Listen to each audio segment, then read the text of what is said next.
우리가 지금 더 스토리 네 번째 시간을, 오늘은 우리가 여러분들이 이번 주 공부할 내용은 출애굽에 관한 내용들을 공부하게 될 것입니다. 저는 그 중에서 또 한 주제를 택해서 여러분과 오늘 이 아침에도 말씀을 나누려고 합니다. 여러분, 인생을 살아가다 보면 우리가 때때로 하나님의 사랑을 충만하게 느낄 때가 있습니다. 주님이 나와 함께 하신다는 그런 확신 때문에 그저 마음이 허공에 붕 뜨는 것처럼, 또 그래서 우리 입술 가운데는 누가 말하지 않아도 입술을 열려 주님을 찬양하는 찬양이 저절로 나올 때가 있습니다. 그런데 어느 순간에 내가 어제는 그렇게 주님을 찬양했는데 어느 순간에, 한순간에 내 입술에서 찬양이 아니라 쓴물이 나오는 경우가 있습니다. 해서는 안 될 말을 하고 찬양이 아니라 찬양할 수 없다고 절망하면서 기도가 되지 않는다고 절망하게 만드는 그런 순간들이 우리 삶 속에 있다는 것입니다. 오늘 본문을 보시면 1절에 이렇게 기록되어 있습니다. 여러분 성경을 좀 펴시고 보면 좋을 것 같아요. 1절에 보면 이때에 모세와 이스라엘 자손이 이 노래로 여호와께 노래하니 일렀으되, 지금 본문은 뭐라고 하시냐면 노래로 시작하고 있습니다. 여러분 한번 상상생활 해보세요. 미니멈 한 200만 되는 이스라엘 백성이 함께 노래를 하는 겁니다. 오늘 이 아침에 우리가 이게 얼마 되지 않은 인원이 모여서 함께 찬양을 하는데도 얼마나 오늘 은혜가 있습니까? 그죠? 그런데 그 200명이 막 찬양을 합니다. 얼마나 분위기가 좋았을까요? 그죠? 노래로 시작합니다. 내가 여호와를 찬송하리니 그는 높고 영화로우신 하나님, 이렇게 하면서 하나님을 찬양하는 노래로 시작을 합니다. 20절을 보시면, 우리가 읽은 20절을 보면 아론의 누이 선지자 미리암이 손에 소구를 잡음에 모든 여인도 그를 따라 나오며 소구를 잡고 춤추니, 여러분 이 분위기를 좀 생각해 보세요. 미리암이 아마 춤을 추는데 모든 여인이 따라왔으니까 아마 좀 어른들만 따라 나왔다가 해도 막 수십만 명이 나와서 소구를 치면서 막 춤을 추는 겁니다. 하나님을 찬양하는 겁니다. 대단했겠죠. 아마 부흥회도 그런 부흥회가 없었을 겁니다. 그런데 이 노래와 춤이 오래되지 않는다는 겁니다. 15장 24절에 보면 뭐라 그럽니까? 백성이 모세에게 원망하여 이르되,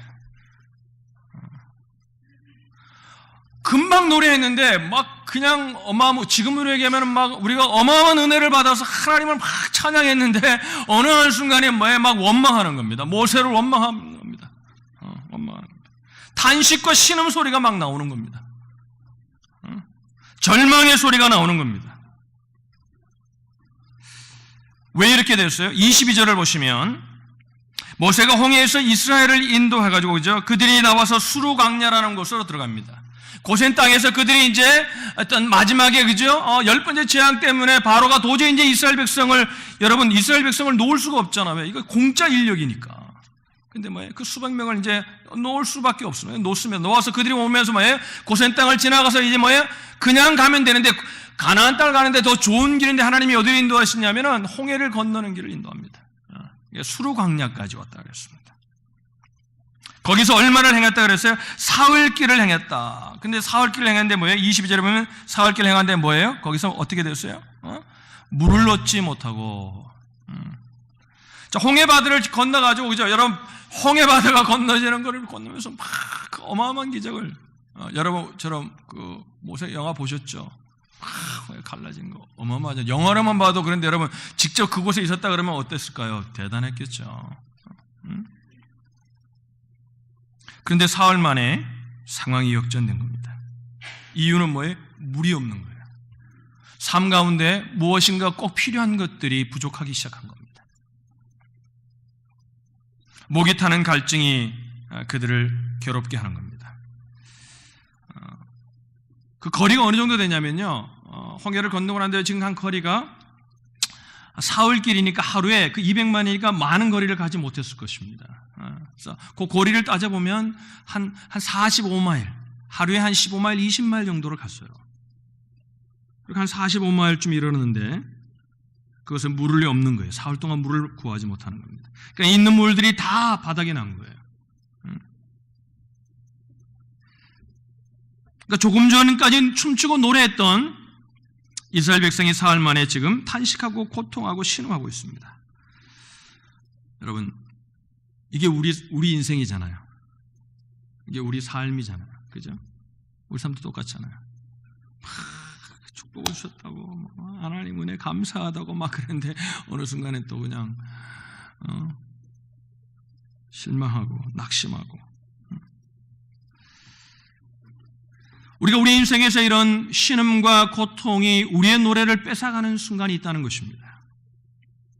이런 고통의 순간이 이런 우리의 찬양과 우리의 믿음을 뺏어가고 우리의 그 모든 것들을 뺏어가는 것처럼 느끼는 그런 아픔이 우리 속에 다가올 때에 이 고통을 우리가 그러면 이겨내야 되는데, 이것을 극복하고 그 속에서 우리가 믿음으로 이겨내야 되는데, 우리가 하나님의 스토리가 우리의 삶 속에 그대로 전달되고 그것이 우리의 삶 속에서 나타나려면 그것을 이겨야 되는데, 이 축복을 극복하기 위해서 무엇보다 중요한 과제가 있다면 그것이 뭐냐면 그 고통이 왜 오는가를 우리는 성경 속에서 답을 얻고 우리가 그 고통을 맞이하고 그 고통의 순간을 이겨나가야 한다는 것입니다.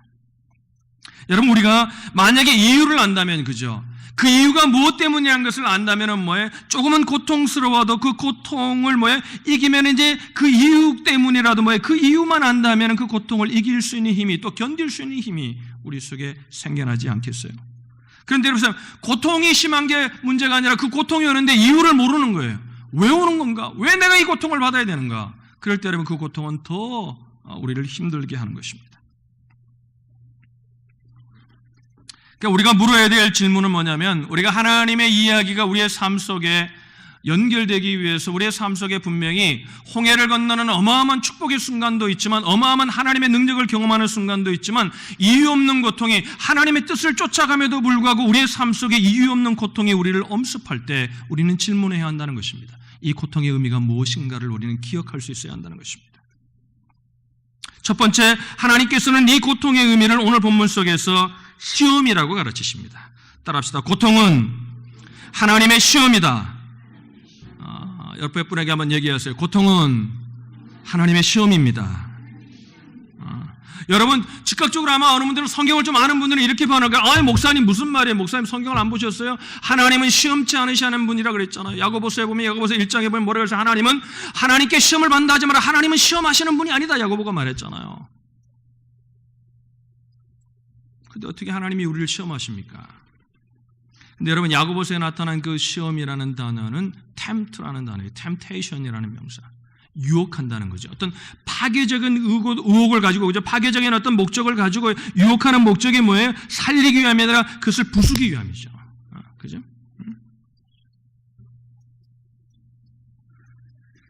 하나님은 파괴적인 의도로 우리를 시험하지는 않으시지만 어떤 교육적인 목적을 가지고 하나님의 뜻을 이루기 위해서 우리를 시험하신다는 것입니다.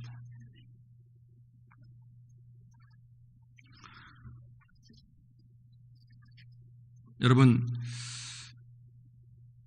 한국 사람들만큼 시험 그러면 지긋지긋한 사람이 없을 거예요. 우리는 시험을 맨날 받잖아요. 학교 다닐 때 그냥 맨날 월말고사, 주말고사, 기말고사, 학력고사, 시험에 지쳐가지고. 전 나중에 포기했죠. 뭐 될 대로 되라. 시험이 너무 많은 거예요. 그죠? 모의고사, 날마다. 네, 여러분, 학교에서 선생님이 학생들에게 시험지를 막 나누어 줍니다. 혹시 여러분 그 막 시험이 나눠질 때 막 가슴이 설레고 좋다 막 이런 분 있어요? 손 들어보세요. 그런 분 있어요? 그 별종입니다. 그런 분 없어요. 지긋지긋하다. 그죠?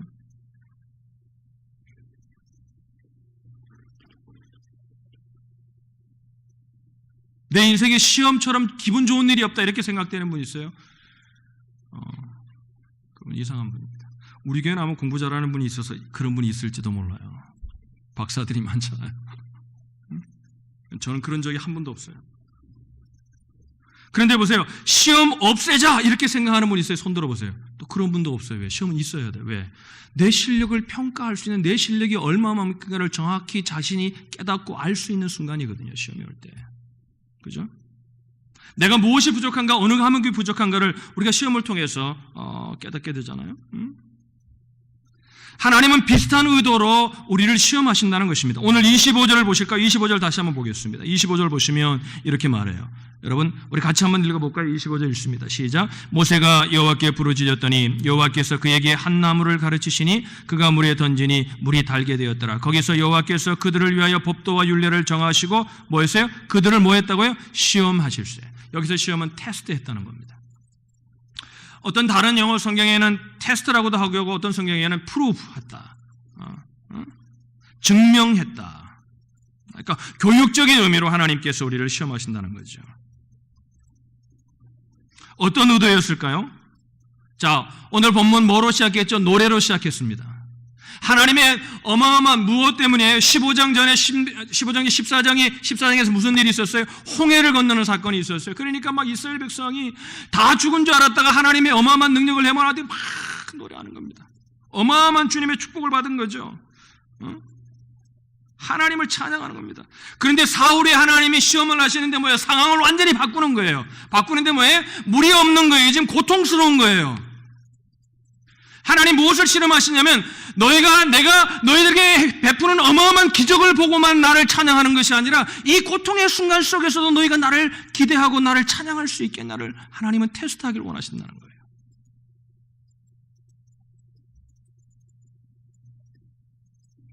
우리에도 마라라는 것이 우리의 인생의 가운데 있다는 것입니다. 그런데 하나님은 왜 마라를 허락하시냐면 물론 우리가 잘못해서 가는 때도 있지만 어느 교회는 우리가 전혀 주님의 뜻을 쫓아가는에도 불구하고 주님의 사랑을 의지하고 주님의 뜻을 붙들고 감에도 불구하고 우리 인생의 마라라는 복병이 우리 속에 갑자기 우리를 당황하게 한다는 것입니다.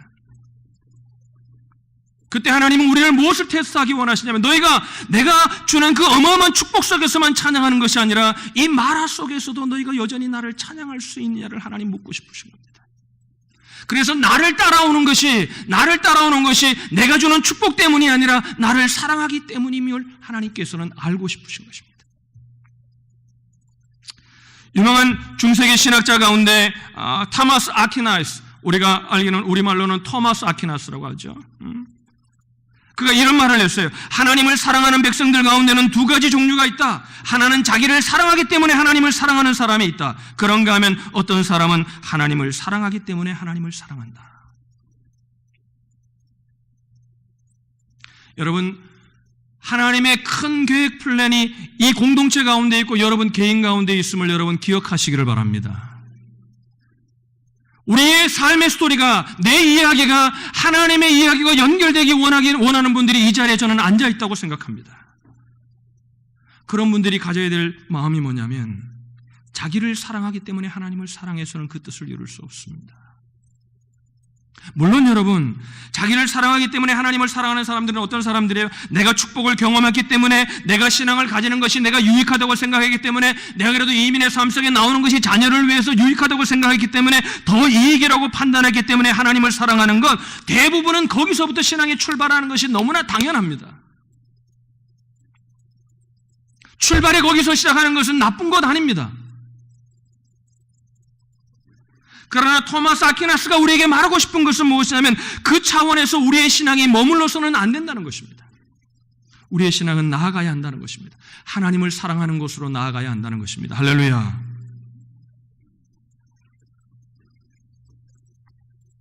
여러분, 이렇게 남녀가 만나잖아요. 그래서 연애를 하든 중매를 하든 해서 이제 결혼을 하려고 합니다. 그때 결혼을 하려고 할 때 왜 결혼을 하는 거예요?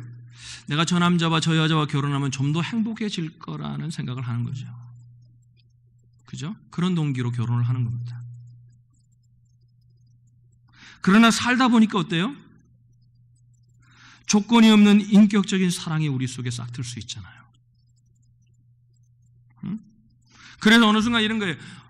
아내가 밥을 안 해줘도 아내를 사랑할 수 있는 거예요. 목사님 유치하게 무슨 밥 얘기를 하세요. 밥이 중요합니다. 그죠? 뭔가를 안 해줘도 그죠? 너무너무 좋은 거예요. 이게 사랑 아닌가요? 밥 해주고 맛있는 반찬을 해주는 날은 아내가 너무 좋아요. 그런데 그냥 피곤하다고 그냥 대충 해주는 날은 아내가 너무 싫어져요. 그리고 막 그냥 저녁에 미워서 그 보기도 싫어요. 그러면 어떻게 되는 거예요? 그건 사랑하는 게 아니에요. 이용하는 거지.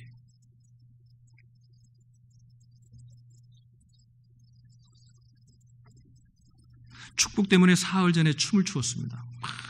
춤을 추었습니다.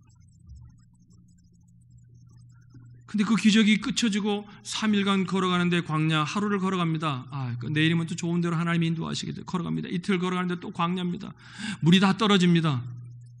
아이들이 울기 시작합니다. 목마르다고 그래서 목이 마릅니다. 그래서 마라라는 곳에 갔습니다. 그랬더니 우물이 하나 있는 거예요. 그래서 물을 마셨더니 써서 도저히 토해내는 겁니다. 마실 수가 없는 겁니다.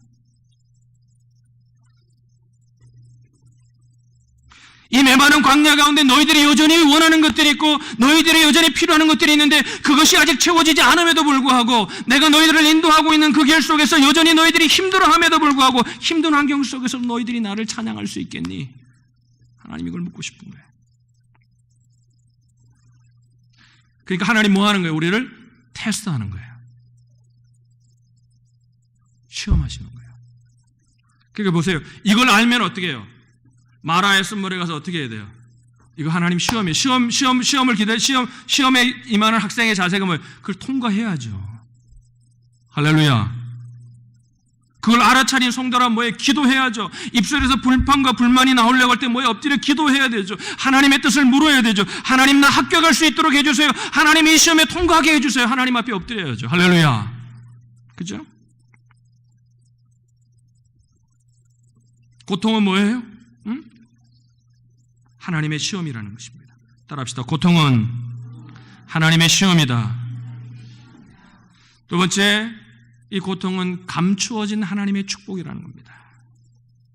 따라합시다. 고통은 감추어진 하나님의 축복이다. 아무리 고통이 소중한 레슨을 줘서, 그죠? 우리를 유익하게 한다 할지라도 여러분 이렇게 아마 질문할 수 있겠죠. 목사님 어떻게 고통이 축복일 수 있습니까? 어떻게 고통이 축복이 될 수 있어요? 이유가 있습니다. 고통은요 우리를 무엇을 경험하게 하냐면요 하나님을 경험하게 합니다. 하나님을 경험하게 하는 거예요. 그러니까 대부분의 인생이요 특히 성도가 겪는 고통은 그 고통으로 끝나지 않습니다. 절대 고통으로 끝나지 않습니다.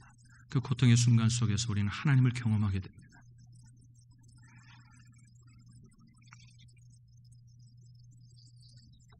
자, 지금 본문을 보시면 뭐가 나와요? 마라의 쓴물을 경험하고 난 후에서 하나님 앞에 기도합니다. 하나님 앞에 부르짖습니다. 그랬더니 어떤 기적이 일어납니까? 쓴물이 변하여 어떻게 돼요? 단물이 되었어요. 여러분 이런 생각을 해보신 적 있어요? 가자마자 3일길을 걸어가서 이제 의자하고 갔는데 뭐에 물을 마셨는데 물이 막 달았어요. 와, 5세기 약수태 물 같아요. 찝찝한데 뭔가 건강해지는 것 같은 느낌이. 그죠? 근데 지금 생각해보니까 거기 가서 우리 옛날에 물을 마셨는데요. 거기 가면 그 물을 꼭 마셨잖아요. 그 완전히 그게 균덩어리였어요. 그러니까 전부 다 입을 대고 다 거기에 수천만 명이 마시는 거죠. 바가지 하나에다가 그냥 그 바가지도 누랬어요. 제가 보니까 막 이렇게 때가 깨가. 근데도 그 물을 마시면서 건강해지는 느낌을 받았죠.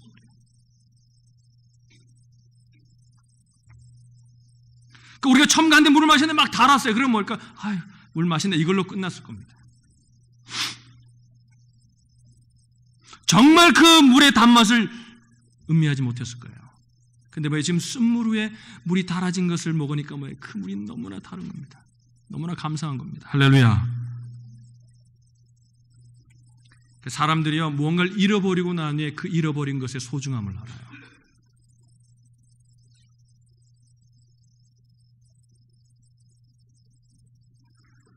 부부들이요 있을 때 잘하시기 바랍니다. 성도들이 옆에 있을 때 잘하시기 바랍니다. 할렐루야.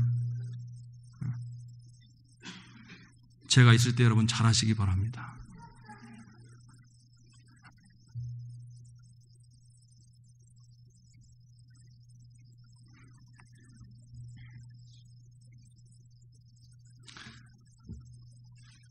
그 모나리자 상이 유명하잖아요. 불란서 박물관에 있잖아요. 불란서 박물관에서 어느 한때 그 모나리자 상을 잃어버린 때가 있었다 그래요. 그런데 여러분 놀라운 것은 뭐냐면요. 그것을 잃어버리고 난 후에 가장 많은 관람객들이 왔다는 거예요. 그 잃어버린 자리가, 그걸 잃어버린 자리를 보려고. 사람들이 잃어버리고 나서 아쉬워하는 거예요.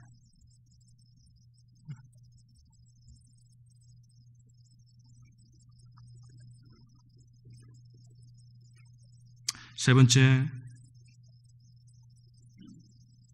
왜 고통이 우리에게 축복입니까? 하나님이 예비하신 축복이 있기 때문입니다. 축복의 자리까지는 멀지 않은 거거든요. 그 마라가 끝이 아니거든요. 마라를 통해서 우리는 또 마라를 지나가야 되는 인생이거든요. 출애굽기 15장 27절에 보면 이렇게 말합니다. 그들이 엘림에 이르니 거기에 물샘 12과 종려나무 이런 그루가 있는지라 거기서 그들이 그물 곁에 장막을 치니라. 이 마라는 장소에서 엘림까지가 한 7마일, 정확히 한 6.8마일 정도 된다고 합니다.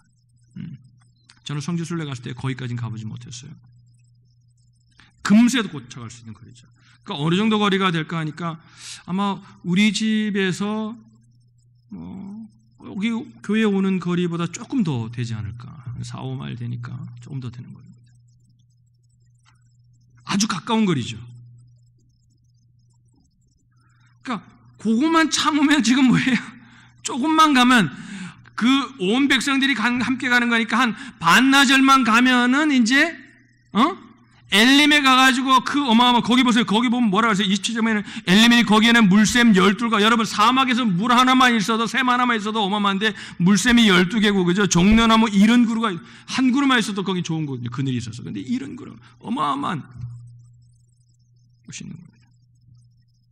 하나님이 준비하신 풍성한 엘림이 오아시스가 거기 바로 지금 7마일만 가면 있는데 우리 눈에 안 보이니까 막 원망하는 거예요. 여러분 따라합시다. 엘림은 보이지 않아도 존재한다. 따라합시다. 엘림은 보이지 않아도 존재한다. 믿으시기 바랍니다.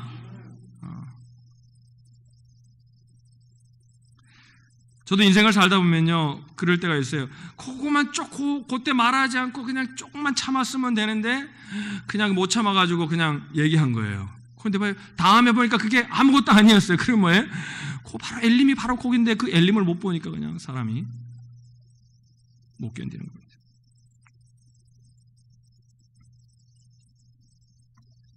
우리 옆에 사람을 한번 보시겠습니까? 보세요. 그리고 이렇게 말하세요. 엘림이 멀지 않았습니다. 옆에 사람을 보는데 특히 고난 때문에 얼굴이 이렇게 어두운 분이세요. 그분이 얼굴이 밝아지도록 이렇게 말하세요. 엘림이 멀지 않았습니다. 그런데도 인상 짜고 있어요. 그러면 어떡하겠어요? 가망이 없는 거죠. 어떡하겠어요?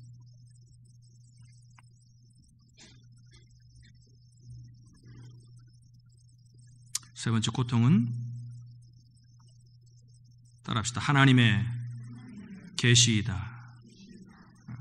이 말이 무슨 말이에요? 무슨 고통이 무슨 계시예요? 이 말은 그 고통의 순간에 우리가 하나님이 자신을 열어 보여주신다는 것입니다.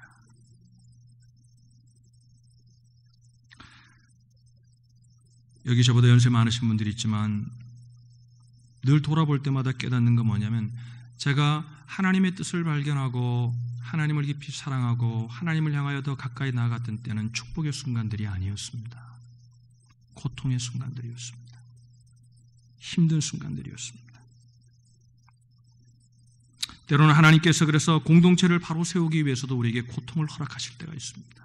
시험을 허락하실 때가 있습니다. 개인의 삶 속에도 하나님은 그런 일들을 행하신다는 겁니다. 그래서 무엇을 보여주는 거냐면 그 고통을 이기는 방법을 보여주고 이 엘림까지 이르는 길을 보여주기 위함이 아니라 하나님 뭐냐면 하나님 당신을 우리에게 보여주기 원하시는 겁니다. 내가 이런 하나님이다. I am who I am. 내가 스스로 있는 자이다. 26절에 보면은 하나님께서 뭐라 그래? 마지막에 보면은 하나님 뭐라 그래? 나는 너희를 치료하는 여호와이라. 따라합시다. 하나님은 치료하는 하나님이십니다. 힐링 갓. 하나님은 우리를 치료하시는 분이라는 거예요. 여러분 지금 어려운 곳을 지나가고 있습니까? 질병 때문에 또 어떤 미래가 보이지 않아서 아니면 어떤 관계의 어려움 때문에 아니면 신앙의 어려움 때문에 영적인 어려움 때문에 무슨 어려움인지 모르겠지만 여러분이 지금 말화를 지나가고 있습니까? 여러분 하나님은 치료하시는 하나님이십니다. 할렐루야. 하나님은 해결하실 분입니다.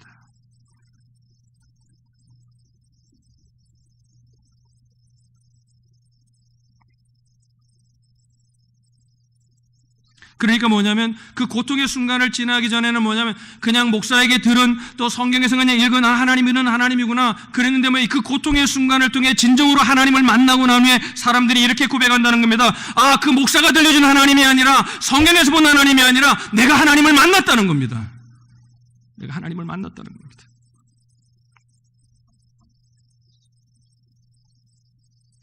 여러분 고통당하는 사람들이 무슨 성경을 제일 많이 읽게요?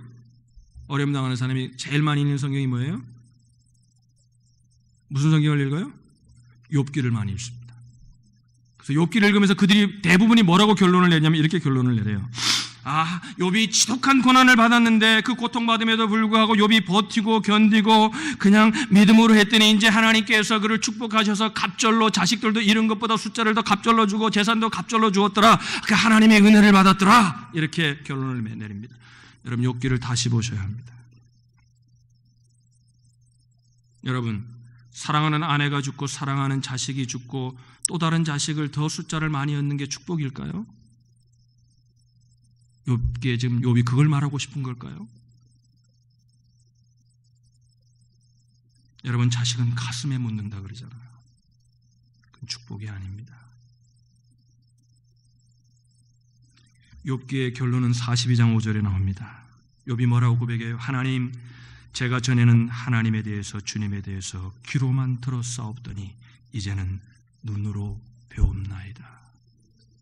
할렐루야. 하나님, 내가 그전에는 하나님을 귀로, 그래서 우리로 말하면 성경을 통해서, 그때는 성경이 없으니까 성경을 통해서 하나님을 알았는데 이제는 뭐야? 하나님, 내가 눈으로 하나님이 어떤 분이신지를 직접 봅니다. 오늘날에는 그전에는 내가 성경 공부를 통해서 설교자를 통해서 큐티를 통해서 알았고 들었는데 그러나 하나님, 저는 이제 하나님에 대해서 귀로 듣는 것이 아니라 하나님을 보고 있습니다. 하나님이 어떤 분이신지를 지금 내가 내 삶 속에 보고 있습니다. 하나님 정말 레빈과 살아계신 하나님입니다. 할렐루야. 고통은 여러분 하나님이 어떤 분이신지를 알 수 있는 어마어마한 축복의 순간이라는 거죠. 이제 말씀을 마치려고 합니다. 어떤 분이 이 본문을 보면서 여러분 마라의 쓴물에 뭐를 던져요? 나뭇가지를 던졌잖아요. 그랬더니 물이 뭐로 변했어요? 변했습니다. 완전히 쓴물이 단물로 변했습니다. 그래서 어떤 분은 뭐라고 그걸 해석했냐면요, 이 나뭇가지에서 십자가를 본다는 거예요. 나는 거기에서 하나님의 사랑의 나무를 본다. 그러면서 무슨 성경을 인용하냐면 베드로전서 2장 24절에 친히 나무에 달려 그 몸으로 우리의 죄를 담당하셨으니 이는 우리로 죄에 대하여 죽고 의에 대하여 살게 하려 하심이라. 조금 위험이 있는 해석이라고 생각을 합니다. 그러나 그 해석자가 말하고자 하는 그 의도에는 저는 동의합니다. 하나님의 사랑이 그 속에 있습니다. 할렐루야. 인류가 고통당하고 우리가 죄로 신음하게 될 때 하나님의 처방이 무엇이었습니까?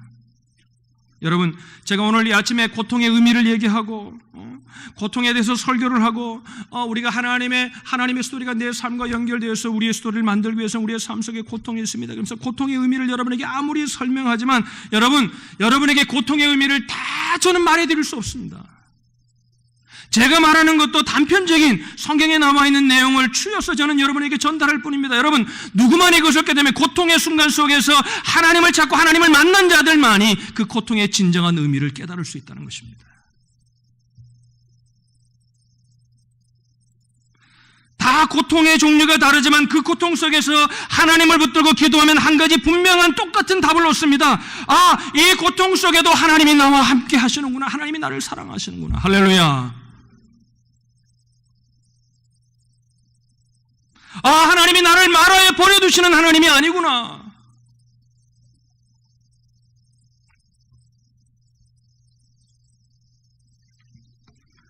어느 시골의 가정에서 딸이 가출을 했습니다. 자기 마음대로 살기 시작합니다. 부모가 잡아다가 놓고 잡아다가 놔도 계속해서 가출을 합니다. 나중에는 돌이킬 수 없는 처지에 이 자녀가, 이 소녀가 임하게 됩니다. 몸도 마음도 다 상했습니다. 그래서 이제 내가 이를 살아서는 안 되겠다. 어느 날 정신을 차리고 내가 죽기로 결심을 합니다. 그런데 죽기 전에 엄마 아빠가 있는 고향에 한번 가보고 죽고 싶다는 생각이 들었다고 합니다. 그래서 그리워하는 고향집에 내려갑니다. 그것도 사람들이 볼까 봐 밤중에 몰래 내려갔다고 합니다. 밤중에 내려가 보니까 자신이 가꾸던 장미꽃도 있고 뛰어놀던 잔디밭도 보입니다.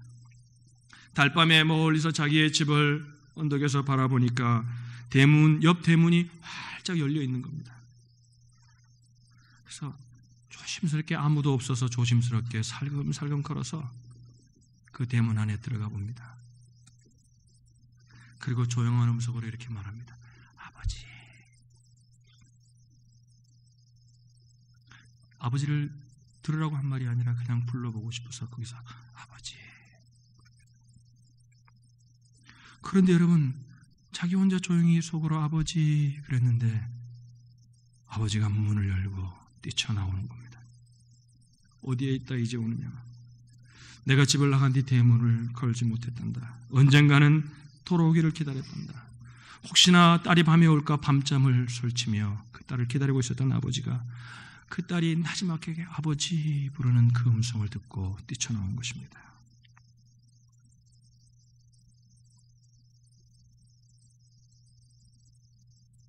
여러분, 주님은 우리를 기다리고 계십니다. 아버지. 주님을 부르기를 원하십니다.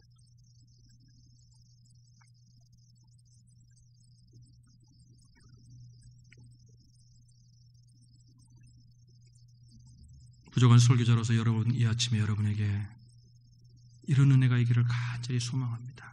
아버지 부를 수 있는 은혜가 있기를 바랍니다.